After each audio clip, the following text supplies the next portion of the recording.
ആ പ്രത്യേകത. ആദ്യം തലക്കെട്ട്.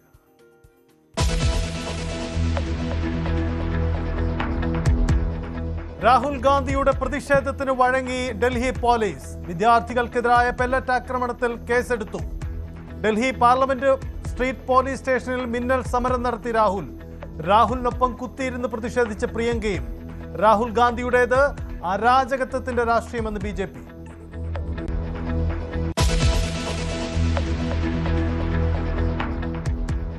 പിണറായി വിജയനെ തോൽപ്പിച്ചത് സ്ഥാനമോഹികളായ കമ്മ്യൂണിസ്റ്റുകാരെന്ന് വെള്ളാപ്പള്ളി നടേശൻ. തോറ്റെങ്കിലും പിണറായിയെ തള്ളിപ്പറയാനില്ല. തോൽവിയുടെ ഉത്തരവാദിത്തം പിണറായിക്ക് മാത്രമെന്നു വരുത്താൻ ശ്രമിക്കുന്നു. AN ഷംസീറിന് ലീഗിന്റെ മനസ്സാണ്. ഗണേഷ് കുമാറിനെതിരെയും വെള്ളാപ്പള്ളി. ഉമ്മൻചാണ്ടിയെ ഒറ്റിക്കൊടുത്താണ് ഗണേഷ് കുമാർ മന്ത്രിയായതെന്നും ആക്ഷേപം.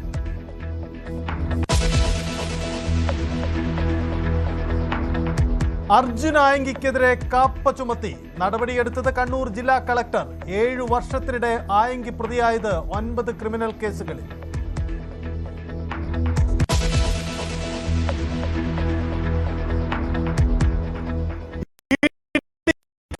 രാഷ്ട്രീയ പ്രതിരോധമുയർത്താൻ CPM. കോഴിക്കോട്ട് നയവിശദീകരണ യോഗം വിളിച്ചു. മുഹമ്മദ് റിയാസിന് പിന്നാലെ പിണറായിയിലേക്കും അന്വേഷണം എത്തുമെന്ന് വിലയിരുത്തൽ. ED അപസർപ്പക കഥ പ്രചരിപ്പിക്കുന്നുവെന്ന് ദേശാഭിമാനി. അഭിപ്രായം പറയാനില്ലെന്ന് മുഖ്യമന്ത്രി.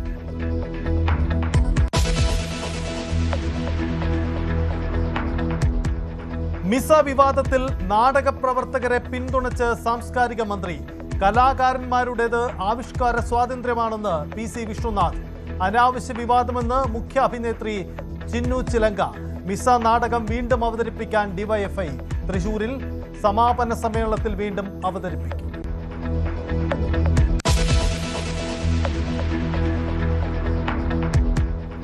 മുട്ടൽ കേസിൽ അഗസ്റ്റിൻ സഹോദരന്മാർക്ക് വീണ്ടും തിരിച്ചടി. കേസ് ചോറ്റാനിക്കര കോടതിയിൽ നിന്ന് കേസ് മാറ്റണമെന്ന ആവശ്യം തള്ളി. ആദ്യ പ്രതി നേരിട്ട് ഹാജരാവണം. മറ്റുള്ളവർക്ക് വീഡിയോ കോൺഫറൻസ് അനുവദിച്ചു.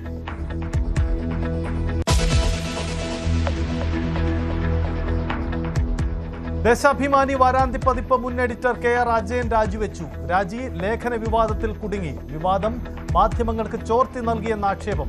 പ്രസിഡന്റ് എഡിറ്ററുടെ കാരണം കാണിക്കൽ നോട്ടീസിന് പിന്നാലെ രാജി.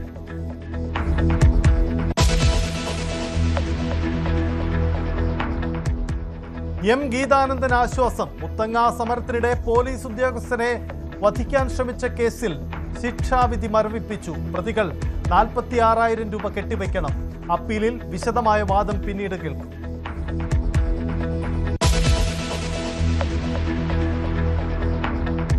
നാടെങ്ങും ഓണാഘോഷത്തിൽ. ഓഫീസുകളിലും വിദ്യാഭ്യാസ സ്ഥാപനങ്ങളിലും ഓണാഘോഷ പരിപാടികൾ. സദ്യവട്ടങ്ങൾ ഒരുക്കി ഹോട്ടലുകളും കാറ്ററിംഗ് സ്ഥാപനങ്ങളും.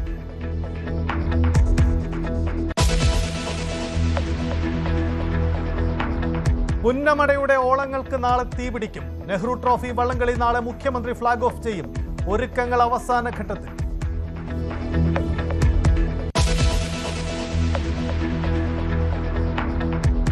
കൊണ്ടോട്ടിയിൽ ഓണാഘോഷത്തിനിടെ വിദ്യാർത്ഥികൾ കൊണ്ടുവന്ന MDMA പിടികൂടി പോലീസ്. പിടിച്ചെടുത്തത് കോളേജിനടുത്ത് പാർക്ക് ചെയ്ത കാറിൽ നിന്നും. വളാഞ്ചേരിയിലെ വാടക വീട്ടിലും വൻ ലഹരിവേട്ട. വടകര MDMA കേസിൽ പ്രതികളെ ഒന്നിച്ചിരുത്തി ചോദ്യം ചെയ്ത് പോലീസ്.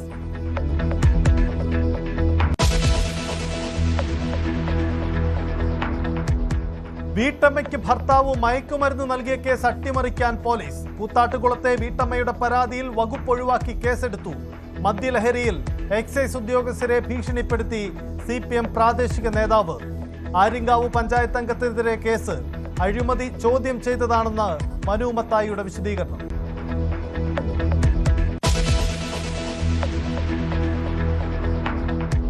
ലോറിയിൽ നിന്നും തെറിച്ചു വീണ കമ്പി തുളച്ചു കയറി ബൈക്ക് യാത്രക്കാരന് ഗുരുതര പരിക്ക്. അപകടം തൃശൂർ കുട്ടനെല്ലൂരിൽ. ഇരുമ്പ് കമ്പികൾ മറിഞ്ഞു വീണത് ലോറി ബ്രേക്കിട്ടപ്പോൾ.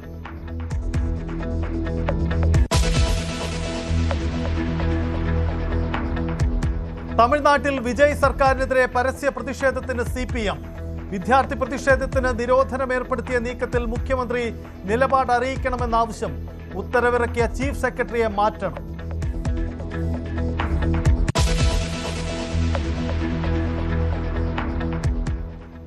വിശദമായി പ്രതിപക്ഷ നേതാവ് രാഹുൽ ഗാന്ധി പോലീസ് സ്റ്റേഷന് മുന്നിൽ കുത്തിയിരുന്നതിനെ തുടർന്ന് പെല്ലറ്റ് ആക്രമണത്തിൽ പരിക്കേറ്റ വിദ്യാർത്ഥിയുടെ പരാതിയിൽ ഒടുവിൽ എഫ്ഐആർ ഇട്ട് ഡൽഹി പോലീസ്. ജന്തർ മന്ദർ സമരത്തിനിടെ പെല്ലറ്റ് ആക്രമണത്തിൽ പരിക്കേറ്റ വിദ്യാർത്ഥിയുടെ പരാതിയിലാണ് ഡൽഹി പാർലമെന്റ് സ്ട്രീറ്റ് പോലീസ് ഒടുവിൽ എഫ്ഐആർ ഇട്ടത്. ജന്തർ മന്ദർ സമരത്തിനിടെ പെല്ലറ്റ് ആക്രമണത്തിൽ ഗുരുതരമായി പരിക്കേറ്റ വിദ്യാർത്ഥികൾക്കൊപ്പമായിരുന്നു ഉച്ചയ്ക്ക് 12 മണിയോടെ രാഹുൽ ഗാന്ധിയുടെ മിന്നൽ സമരം ഉണ്ടായത്. പാർലമെന്റ് സ്ട്രീറ്റ് പോലീസ് സ്റ്റേഷന് മുന്നിലായിരുന്നു സമരം. ആക്രമണമുണ്ടായ സമയത്ത് നേരിട്ടും പിന്നീട് ഇമെയിൽ വഴിയും പരാതി നൽകിയിട്ടും എഫ്ഐആർ ഇടാത്തതിനെ തുടർന്നാണ് ഇന്ന് വീണ്ടും പരാതി നൽകിയത്. എന്നാൽ ആദ്യം എഫ്ഐആർ ഇടാനാവില്ലെന്ന നിലപാടായിരുന്നു പോലീസ് സ്വീകരിച്ചത്. ഇതേ തുടർന്നാണ് എഫ്ഐആർ ഇടും വരെ താൻ സ്റ്റേഷന് മുന്നിൽ കുത്തിയിരിക്കുമെന്ന് പ്രഖ്യാപിച്ച് രാഹുൽ ഗാന്ധിയുടെ പ്രതിഷേധം തുടർന്നത്. 14 तारीख को कनॉट प्लेस में पैलेट गन का प्रयोग हुआ. उसका सबूत क्या है? 20 जुलाई को पैलेट गन का प्रयोग हुआ. उसका सबूत क्या है? सबूत ये है, देखिए, ये है पैलेट्स. देख लीजिए, इनको अच्छी तरह देख लीजिए. ये देखिए, ये है पैलेट्स. ये कहां से आए? ये इनके രാഹുൽ ഗാന്ധിയുടെ വാക്കുകളാണ് കണ്ടത്. എന്തായാലും ഈ സമരം, ഈ നീക്കം ഫലം കണ്ടിരിക്കുന്നു. ഒടുവിൽ കേസെടുക്കാൻ പോലീസ് തയ്യാറായിരിക്കുന്നു. കിരൺ ബാബു ചേരുന്നു. കിരൺ, വളരെ പ്രധാനപ്പെട്ട നീക്കമാണ്. രാജ്യത്തിന്റെ പ്രതിപക്ഷ നേതാവ് ഒരു പോലീസ് സ്റ്റേഷന് മുന്നിൽ കുത്തിയിരുന്നു കൊണ്ട് മിന്നൽ നാടകീയ നീക്കങ്ങളാണ് ഡൽഹി കണ്ടത്. ഒടുവിൽ അത് വിജയം കാണുന്നു, അങ്ങനെയല്ലേ? സജിത്ത്, അങ്ങനെ തന്നെ പറയേണ്ടി വരും. അസാധാരണമായൊരു സമരം, അസാധാരണമായൊരു വിജയം. ആ തരത്തിൽ തന്നെയാണ് ഇതിനെ വ്യാഖ്യാനിക്കാൻ കഴിയുന്നത്. രാജ്യത്തിൻ്റെ പ്രതിപക്ഷ നേതാവ് തന്നെ ഒരു പരാതിയിൽ എഫ്ഐആർ ഇടണം എന്ന ആവശ്യവുമായി ഒരു പോലീസ് സ്റ്റേഷന് മുന്നിൽ കുത്തിയിരിക്കുക. അങ്ങനെ ഒരു സമരം അടുത്ത കാലത്തൊന്നും എന്തായാലും ഇന്ത്യയിൽ എവിടെയും ഉണ്ടായിട്ടില്ല. പ്രതിപക്ഷ നേതാവ് ഒരു പരാതിയിൽ എഫ്ഐആർ ഇടണമെന്ന് പറഞ്ഞ് പോലീസ് സ്റ്റേഷന് മുന്നിൽ കുത്തിയിരിക്കുന്നത്. പക്ഷേ രാഹുൽ ഗാന്ധി അങ്ങനെ ഒരു സമരം ഏറ്റെടുത്തു. ഒടുവിൽ എഫ്ഐആർ ഇടില്ല എന്ന് വാശി പിടിച്ചിരുന്ന സർക്കാരിന് ഒടുവിൽ എഫ്ഐആർ ഇടേണ്ടി വന്നു എന്നതാണ് യാഥാർത്ഥ്യം. അതിന് പ്രധാനപ്പെട്ട ഒരു കാരണമുണ്ട്. നേരത്തെ ഈ സമരം ഉണ്ടാവുന്നത് ഡൽഹിയിലെ വിദ്യാർത്ഥി പക്ഷവുമായി ബന്ധപ്പെട്ടാണ്. CJPയുടെ നേതൃത്വത്തിൽ നടന്ന വിദ്യാർത്ഥി സമരത്തിൽ ജൂലൈ 20-ാം തീയതിയാണ് പെല്ലറ്റ് ഗൺ ഉപയോഗിച്ചുകൊണ്ട് വിദ്യാർത്ഥികൾക്ക് നേരെ വെടിയുതിർത്തത്. സാധാരണഗതിയിൽ പെല്ലറ്റ് ഗൺ ഉപയോഗിക്കുന്നത് രാജ്യത്തെ സമരക്കാരെയോ പ്രക്ഷോഭകാരെയോ നേരിടാൻ അങ്ങനെ പെല്ലറ്റ് ഗൺ ഉപയോഗിക്കാറില്ല. അതിർത്തിയിലോ അല്ലെങ്കിൽ തീവ്രവാദ കേസുകളുമായി ബന്ധപ്പെട്ട അത്തരം സ്ഥലങ്ങളിലൊക്കെ, കശ്മീരിലൊക്കെ ചില ഘട്ടത്തിലൊക്കെ ഉപയോഗിച്ചിട്ടുണ്ട്. അപ്പോൾ പോലും കോടതിയുടെ ഭാഗത്തു നിന്ന് അത്തരം പെല്ലറ്റ് ഗണ്ണുകൾ ഉപയോഗിക്കരുത് എന്നുള്ള നിർദ്ദേശങ്ങൾ ഉണ്ടായിട്ടുണ്ട്. കാരണം പെല്ലറ്റ് ഗണ്ണ് എന്ന് പറഞ്ഞാൽ ആ പെല്ലറ്റ് ഏറ്റാൽ ചിലപ്പോൾ നേരിട്ട് നെഞ്ചത്താണ് ഏൽക്കുന്നതെങ്കിൽ മരണം തന്നെ സംഭവിക്കാം. കണ്ണിലോ ചെവിയിലോ ഒക്കെ ഏറ്റു കഴിഞ്ഞാൽ കാഴ്ചശക്തിയും കേൾവിശക്തിയും ഒക്കെ നഷ്ടപ്പെടാം. ശരീരഭാഗങ്ങളിലൊക്കെ ഇതിൻ്റെ ഭാഗങ്ങൾ തുളച്ചു കയറിയാൽ പിന്നീട് സ്ഥിരമായ അംഗവൈകല്യം ഉണ്ടാവാനൊക്കെയുള്ള സാധ്യതകളുണ്ട്. അത് അത്തരം പെല്ലറ്റ് ഗണ്ണാണ് ഉപയോഗിച്ചത്. ഇതിനെതിരെ തുടക്കം മുതൽ തന്നെ രാഹുൽ ഗാന്ധിയുടെ നേതൃത്വത്തിൽ പ്രതിപക്ഷം വലിയ പ്രതിഷേധം ഉയർത്തുകയായിരുന്നു. അവർ ഉയർത്തിയ ചോദ്യം ഇതാണ്: പെല്ലറ്റ് ഗൺ ഉപയോഗിക്കാൻ ആരാണ് അനുമതി നൽകിയത്? ആ അനുമതി ഡൽഹി പോലീസ് ഇത് ഉപയോഗിക്കുമ്പോൾ, അർദ്ധസൈന്യ സേന ഉപയോഗിക്കുമ്പോൾ അത് രണ്ടിൻ്റെയും ചുമതലയുള്ളത് കേന്ദ്ര ആഭ്യന്തര വകുപ്പിനാണ്. ആഭ്യന്തര വകുപ്പിൻ്റെ മന്ത്രി അമിത്ഷായാണ്. അമിത്ഷായ്ക്ക് നേരെയായിരുന്നു ഈ ചോദ്യങ്ങൾ അത്രയും ഉണ്ടായിരുന്നത്. ഇപ്പോൾ ഈ പരാതി നൽകിയ സാഹിൽ ലോചാപ്പ് എന്ന് പറയുന്ന വിദ്യാർത്ഥി 19 വയസ്സ് മാത്രമുള്ള ഡൽഹി യൂണിവേഴ്സിറ്റിയിലെ വിദ്യാർത്ഥിയാണ്. ഇയാളുടെ കണ്ണിൻ്റെ കാഴ്ചശക്തി ഏറെക്കുറെ പൂർണ്ണമായും, ഒരു കണ്ണിൻ്റെ കാഴ്ചശക്തി ഏറെക്കുറെ പൂർണ്ണമായും നഷ്ടപ്പെട്ട അവസ്ഥയിലാണ്. വലത് കൈയുടെ അതോടൊപ്പം തന്നെ ചലനശേഷിയിലടക്കം പ്രശ്നങ്ങൾ ഉണ്ടായി നിൽക്കുകയാണ്. നേരത്തെ തന്നെ ഒരു പരാതി പോലീസ് സ്റ്റേഷനിൽ നൽകിയിരുന്നു. പക്ഷേ അതിന് എഫ്ഐആർ ഇടാൻ തയ്യാറായില്ല. പിന്നീട് ഇമെയിൽ വഴിയും പരാതി നൽകി. അപ്പോഴും എഫ്ഐആർ ഇട്ടില്ല. ഇതേ തുടർന്നാണ് രാഹുൽ ഗാന്ധി ഈ ലോചാപ്പിൻ്റെ അമ്മയ്ക്കുമൊപ്പം നേരെ പോലീസ് സ്റ്റേഷനിലെത്തിയത്.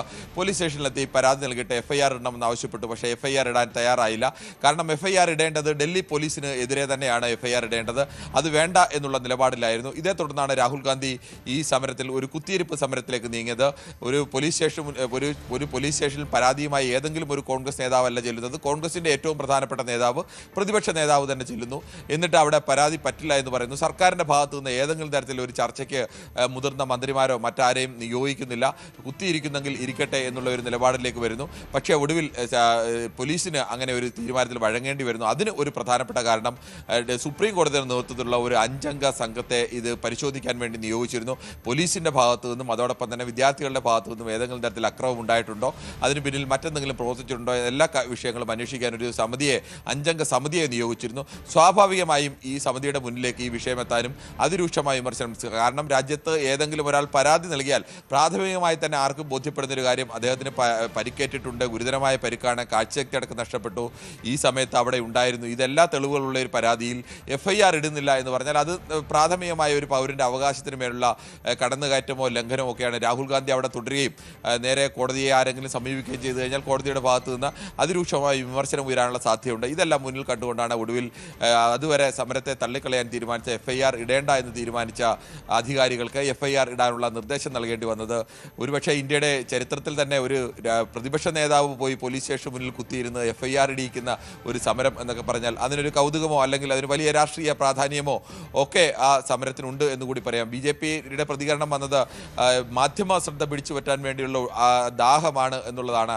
അതാണ് രാഹുൽ ഗാന്ധി ഇതിന് പ്രേരിപ്പിക്കുന്നതാണ്. സ്മൃതി ഇറാനിയുടെ ഭാഗത്ത് നിന്ന് രാഹുൽ ഗാന്ധി ഇരിക്കുന്നതിനിടയിൽ കയ്യിലിരുന്നൊരു മിഠായി മറ്റൊരാൾക്ക് എറിഞ്ഞു കൊടുക്കുന്നുണ്ട്. മിഠായി എറിഞ്ഞു കൊടുത്ത് കളിക്കുകയാണ് രാഹുൽ ഗാന്ധി, സൈഡിലിരിക്കുന്ന ആളുകളെ നോക്കി ആംഗ്യം കാണിക്കുന്നു എന്നൊക്കെ പറഞ്ഞും ഇത് മാധ്യമ ശ്രദ്ധ പിടിച്ചു നേടാനാണെന്ന് JP നദ്ദയെ പോലുള്ള നേതാക്കൾ പറയുന്നു.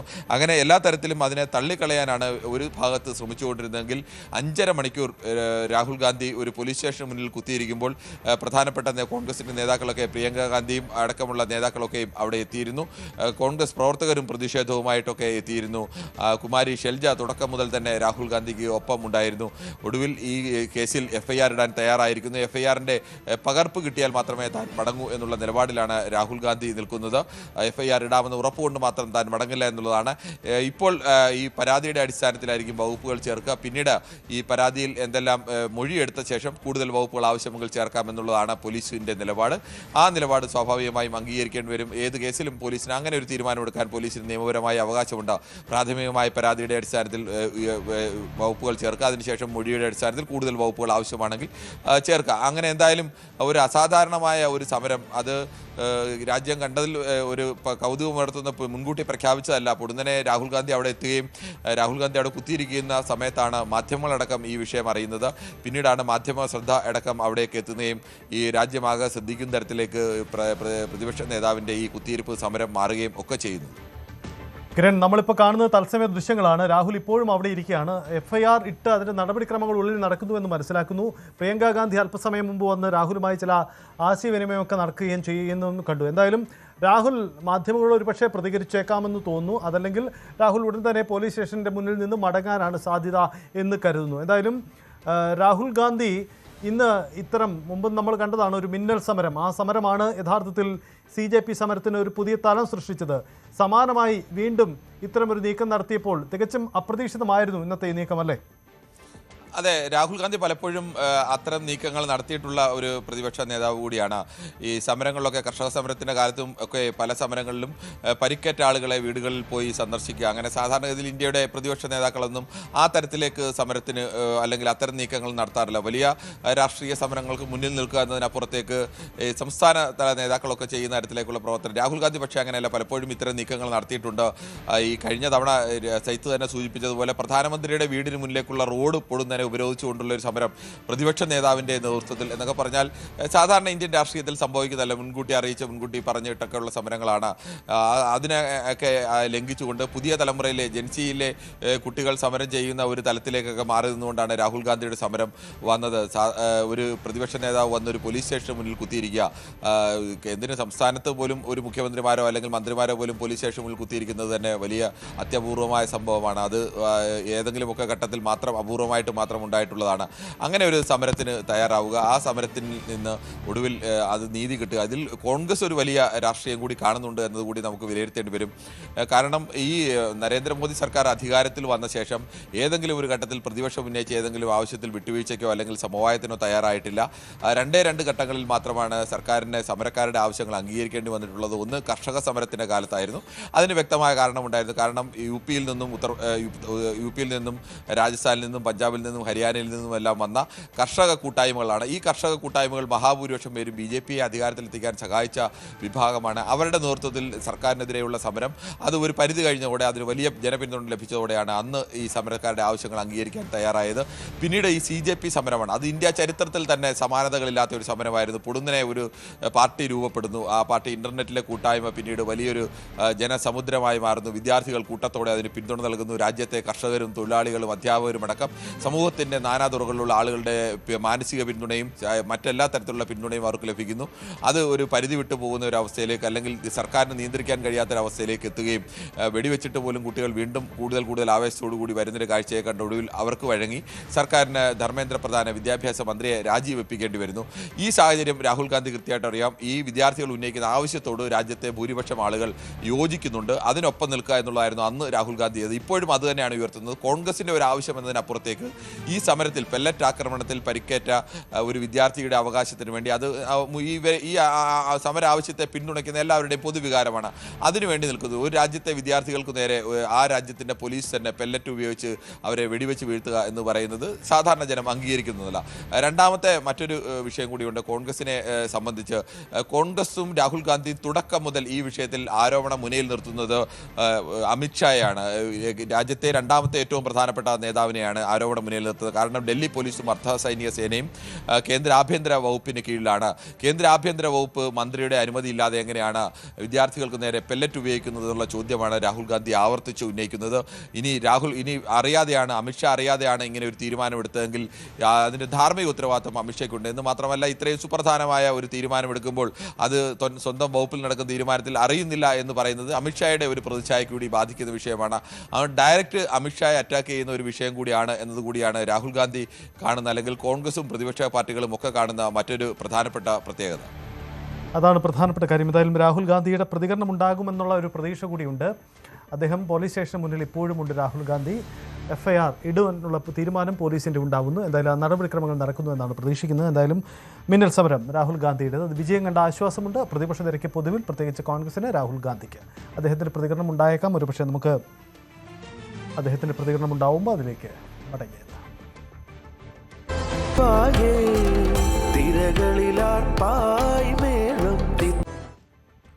മറ്റു വാർത്തകളിലേക്ക് പോകുമ്പോൾ DYFIയുടെ സംസ്ഥാന സമ്മേളനത്തിന്റെ ഭാഗമായി അവതരിപ്പിച്ച നാടകത്തിനെതിരായ സൈബർ അധിക്ഷേപങ്ങളിൽ പ്രതികരിക്കുന്നു അഭിനേത്രി ചിന്നൂസ് ചിലങ്ക. നാടകത്തിന്റെ ഒരു ഭാഗം മാത്രം മുറിച്ചെടുത്ത് അശ്ലീല സംഗീതത്തിനൊപ്പം ചേർത്ത് പ്രചരിപ്പിക്കുകയാണെന്നാണ് ചിന്നൂസ് ന്യൂസ് 18നോട് പറഞ്ഞത്. അടിയന്തരാവസ്ഥയിൽ തുടങ്ങി BJP സർക്കാരിന്റെ ഭരണകൂട ഭീകരത വരെയുള്ള കാര്യങ്ങളാണ് മിസ എന്ന നാടകം സംസാരിക്കുന്നത്. നാടക പ്രവർത്തകയും എഴുത്തുകാരിയുമായ സ്നേഹലത റെഡ്ഡിയുടെ ജീവിതമാണ് നാടകത്തിന്റെ പ്രമേയം. ഭരണകൂട ഭീകരതയ്ക്കെതിരെ ഉത്തരം കിട്ടും വരെ ചോദ്യങ്ങൾ ഉയരുമെന്നും ചിന്നൂസ് ചിലങ്ക ന്യൂസ് 18നോട് പറഞ്ഞു. ആ നാടകം യഥാർത്ഥത്തിൽ രാഷ്ട്രീയമാണ് പറയുന്നത്. നമ്മുടെ ഭരണകൂട ഭീകരതകളെക്കുറിച്ച്, വലതുപക്ഷ ഭരണകൂട ഭീകരതകളെക്കുറിച്ചാണ് നമ്മൾ നാടകത്തിലൂടെ പ്രതിപാദിക്കുന്നത്. ഈ രാഷ്ട്രീയ വിഷയത്തിനെ വാനിഷ് ചെയ്തുകൊണ്ട് അവരെ ഇതിനെ ഒരു വികൃതമായ രൂപത്തിലേക്ക് ജനങ്ങളിലേക്ക് എത്തിക്കാൻ വേണ്ടി, ജനങ്ങൾക്കിടയിലേക്ക് ഒരു കൺഫ്യൂഷൻ ഉണ്ടാക്കാൻ വേണ്ടിയാണ് ശ്രമിച്ചത്. അതാണ് ഞാൻ പറഞ്ഞത്, ഇതിൽ കൃത്യമായ ഒരു രാഷ്ട്രീയം തന്നെയുണ്ട്. അത് അവരുടെ സദാചാര ബോധത്തിൻ്റെ വിഷയം മാത്രമല്ല. അത് സദാചാര ബോധത്തിൽ നിന്ന് മാത്രം ഉണർന്നു വന്ന ഒരു അശ്ലീല വീഡിയോ അല്ല അത്. ആ വീഡിയോയിൽ ഞങ്ങളുടെ യഥാർത്ഥ വീഡിയോയുടെ പുറകിൽ കൃത്യമായിട്ട് ഞങ്ങൾ എന്താണോ ആ സീനിൽ ഉദ്ദേശിച്ചത്, ആ സീക്വൻസിൽ ഞങ്ങൾ എന്താണോ ഉദ്ദേശിച്ചത്, അത് കൃത്യമായി നെറേഷൻ പോയിക്കൊണ്ടിരിക്കുകയാണ്. ആ നെറേഷൻ അവർ ഓൾറെഡി കേട്ടിട്ടുണ്ട്. ആ നെറേഷൻ കേട്ടവർ പിന്നീട് അവർക്ക് ആ രാഷ്ട്രീയം ഇഷ്ടപ്പെടാത്തത് കൊണ്ട്, ഞങ്ങൾ പറഞ്ഞ രാഷ്ട്രീയം അവർക്ക് ഇഷ്ടപ്പെടാത്തത് കൊണ്ടാണ് അവർ അത് വേറെ രീതിയിൽ അവർക്ക് വികൃതമായ രൂപത്തിലുള്ള അല്ലെങ്കിൽ അത്തരത്തിലുള്ള മ്യൂസിക്, അശ്ലീലമായ മ്യൂസിക്കുകൾ കൂട്ടിച്ചേർത്ത് അവർ അങ്ങനെ ഒരു വീഡിയോ ഇറക്കിയത്. ഈ വിഷയത്തിൽ സാംസ്കാരിക മന്ത്രിയും ഇന്ന് പ്രതികരിച്ചിട്ടുണ്ട്. മിസ നാടക വിവാദത്തിൽ നാടക പ്രവർത്തകരെ പിന്തുണയ്ക്കുകയാണ് സാംസ്കാരിക മന്ത്രി PC വിഷ്ണുനാഥ്. നാടകം ആവശ്യപ്പെടുന്ന രീതിയിലാണ് കലാകാരന്മാർ വേദിയിലേക്ക് എത്തുക. കലാകാരന്മാരുടേത് ആവിഷ്കാര സ്വാതന്ത്ര്യമാണ്. ആ സ്വാതന്ത്ര്യത്തിനൊപ്പമാണ് സർക്കാരെന്നും മന്ത്രി പറഞ്ഞു. അതൊരു നാടകാവതരണമാണ്. ഒരു നാടകത്തിൽ ആ നാടകം ആവശ്യപ്പെടുന്ന ഒരു പെർഫോമൻസാണ് അവിടെ ഉണ്ടായത്. സ്വാഭാവികമായിട്ടും ഒരു ആവിഷ്കാര സ്വാതന്ത്ര്യമാണ്. ഒരു നാടകം, ആ നാടകത്തിൻ്റെ പ്രമേയത്തിനനുസരിച്ചിട്ടാണ് കലാകാരന്മാർ വേദിയിലേക്ക് വരുന്നത്. അതിനെ ഏതെങ്കിലും രൂപത്തിൽ മോശമായി ചിത്രീകരിക്കുന്നതിനോട് ഞങ്ങൾ ആരും യോജിക്കുന്നില്ല. വ്യക്തിപരമായി ഞാൻ യോജിക്കുന്നില്ല. അപ്പോൾ അത് ആ കലാകാരന്മാരോടൊപ്പമാണ് സർക്കാരുള്ളത്. അവർക്ക് കേരളത്തിൽ അത്തരത്തിൽ കലാപ്രകടനം നടത്താനുള്ള എല്ലാ സംരക്ഷണവും ഗവൺമെൻറ്റിൻ്റെ ഭാഗത്തുനിന്നുണ്ടാകും. മറിച്ചുള്ള പ്രചരണങ്ങൾ ആരാണെങ്കിലും അതിൽ നിന്ന് പിന്മാറണം. കാരണം ഇതൊരു കലാരൂപമാണ്. ആ കലാരൂപം നാടകാവതരണമാണ്.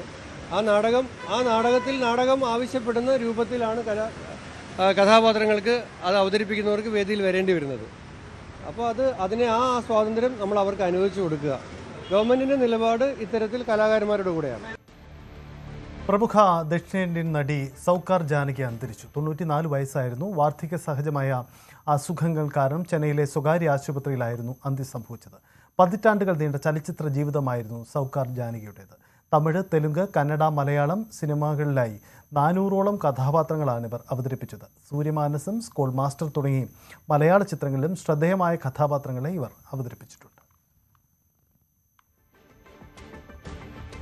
അർജുൻ ആയങ്കിക്കെതിരെ കാപ്പ ചുമത്തി ഉത്തരവിറങ്ങി.